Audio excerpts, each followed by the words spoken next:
Traversée de la France en 4 heures, des pointes à 320 km/h en vitesse commerciale et plus de 120 millions de passagers transportés chaque année. Le TGV, c'est la folle histoire d'un pari politique et industriel qui a été remporté. Au fil de succès, d'échecs et de rebondissements, il a fini par transformer nos déplacements et nos territoires avec un réseau toujours plus étendu. Son bilan économique est néanmoins plus complexe qu'il n'y paraît. Voici l'épopée du TGV, le train qui a dévoré la France. Le TGV, c'est l'histoire d'un train qui naît dans une fratrie compliquée. 1er octobre 1964. Le premier train à grande vitesse est mis sur rail. Il n'est pas français, mais japonais. Le Shinkansen relie Osaka à Tokyo. Avec des pointes à 210 km/h, c'est une prouesse pour l'époque. En Europe, l'Allemagne et l'Italie sont aussi dans la course. Dans les bureaux de la SNCF, il y a urgence. Les ingénieurs rêvent d'un train qui changerait à jamais le voyage, un train encore plus rapide qu'au Japon. Mais les débuts sont hasardeux. À l'époque, Jean Bertin est en vue, cet ingénieur planche sur l'aérotrain. C'est le premier grand frère du TGV. Grâce à une technologie révolutionnaire, les 430 km/h sont franchis, un record mondial. Problème, impossible de le faire fonctionner sur des chemins de fer classiques, le projet est abandonné, trop coûteux. La SNCF veut rester dans la course contre le Japon, elle mise sur le deuxième grand frère du TGV, le turbotrain. Chaque motrice est équipée de 2 turbines à gaz. Grâce à elles, des générateurs alimentent des moteurs électriques. Les travaux se poursuivent et le turbotrain évolue jusque dans son design. La réussite des turbotrains appelait à d'autres recherches. Les 300 km/h sont facilement dépassés. La France jubile, mais en 1973, le crash pétrolier bouscule tout. Je fais appel et nous faisons appel avant tout à cette vertu traditionnelle, paraît-il, du peuple français, qui est l'esprit d'économie. L'économie d'énergie devient le mantra de l'époque. Le turbotrain et ses turbines à gaz, jugées trop consommatrices, sont des victimes collatérales. Par conséquent, le futur bolide sera tout électrique. Un choix jugé moins risqué car la France a déjà pris le virage du nucléaire. Il faudra des caténaires et des pantographes. C'est la naissance du Benjamin de la fratrie, celui qui deviendra le TGV. Il faut choisir une première ligne, ce qui donne lieu à des embrouilles et des bras de fer. Un choix est fait, Paris-Lyon. Alstom, qui s'écrivait avec un H à l'époque, fabrique les rames à Belfort, la SNCF les achète et les fait circuler.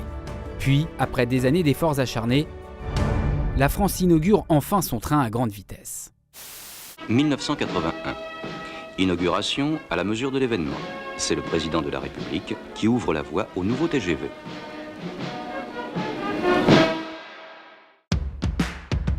Le TGV est un carton commercial. Les Français se ruent vers ce nouveau train orange au nez aérodynamique. Dès sa mise en service, le nombre de voyageurs bondit de 63% sur la ligne Paris-Lyon d'une année sur l'autre.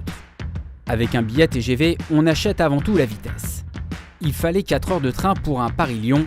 Au lancement du TGV, ce n'est plus que 2 heures et 40 minutes. Puis quelques années plus tard, 2 heures seulement.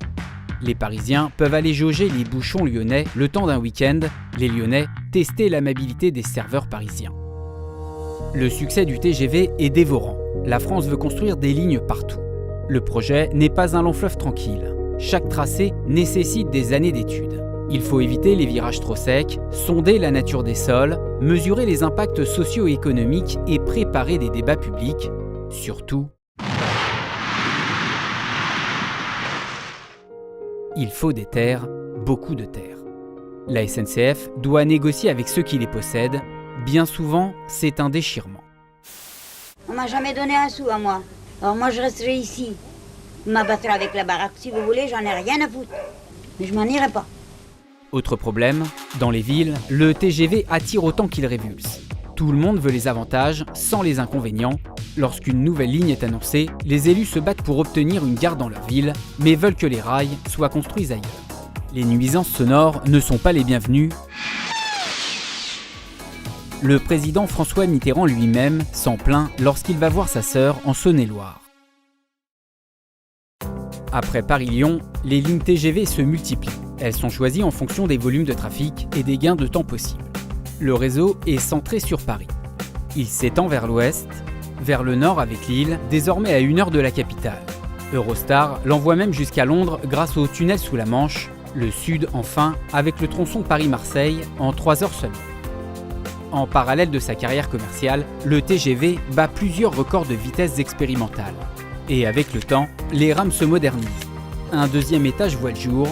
Le TGV devient le roi et fait de l'ombre aux compagnies aériennes et leurs vols intérieurs. L'une d'elles est d'ailleurs en difficulté. Politiquement et industriellement, le TGV est un tel carton que la SNCF en fait sa Rolls-Royce. Dans les années 2000, le couturier Christian Lacroix dessine le nouvel intérieur des wagons. La marque TGV, qui est déposée, ne cesse d'évoluer. La SNCF déborde d'imagination. Tout est bon pour faire parler de son train favori.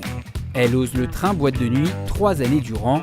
Plus récemment, un wagon spectacle avec du stand-up à bord. Le TGV devient the place to be.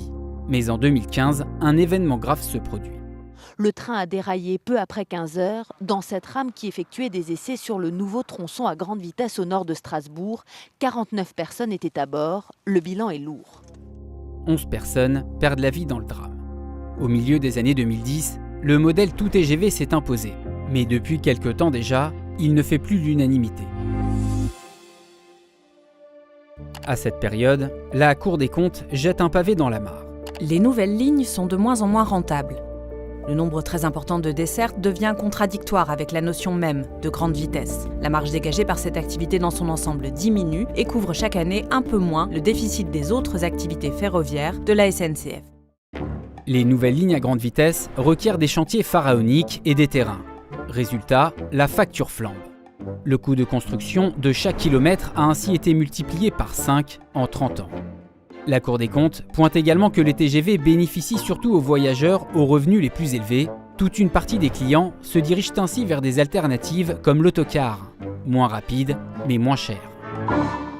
En parallèle, un autre rapport s'interroge sur le réseau ferroviaire. Il y a un rapport qui date de 2005 qui avait été commandé par le gestionnaire de l'infrastructure, qui s'appelle aujourd'hui SNCF Réseau. Et la grande conclusion de ce rapport, c'est qu'il est depuis 30 ans, il y a un sous-investissement chronique dans le réseau ferroviaire et il s'est dégradé. Et donc en 2005, si vous remontez 30 ans, ça tombe pile au moment où le TGV commence à être développé et construit. Il y a un lien. On a préféré à un moment mettre dans le TGV et ça a dégradé le réseau classique. Bon, on peut parler des sites, des villes de Limoges et de Clermont-Ferrand, qu'on cite régulièrement. Et oui, les lignes sont dégradées et aujourd'hui, il faut les remettre en état. Et on a un mur d'investissement qui est en cours, qui est en train d'être résorbé. Mais malgré tout, des territoires qui souffrent et qui ont l'impression d'avoir été délaissés. Quoi qu'il en soit, le TGV a fait entrer la France dans l'ère du voyage ferroviaire rapide. Le pari a été réussi haut la main. Le second défi, lui, était industriel pour faire du TGV un produit star à l'international et faire décoller Alstom. Il conforte l'avance que possède notre pays en Europe et dans le monde dans le domaine des trains à grande vitesse. Il est promesse de plus de commandes pour nos entreprises, de plus d'exportations. Sur ce point, les choses sont plus corsées. En 40 ans, Alstom a bien vendu des rames à grande vitesse à l'international, en Europe ou encore en Corée du Sud. Mais globalement, exporter le TGV n'est pas une mince affaire. Peu de pays ont en effet adopté les lignes à grande vitesse car elles sont trop coûteuses. Économiquement, c'est un marché de niche. Pour ne rien arranger, la concurrence est rude. Alstom doit affronter des rivaux allemands ou japonais. Surtout, un pays est monté en puissance, la Chine. Avec plus de 40 000 km de lignes à grande vitesse, elle dispose du plus grand réseau au monde. Grâce à ce marché intérieur en forte croissance, son constructeur national est devenu, de loin, le leader mondial de la grande vitesse. De son côté, Alstom a vendu dans le monde plus de 1600 trains à grande vitesse, toutes générations confondues, dont près de la moitié à la SNCF.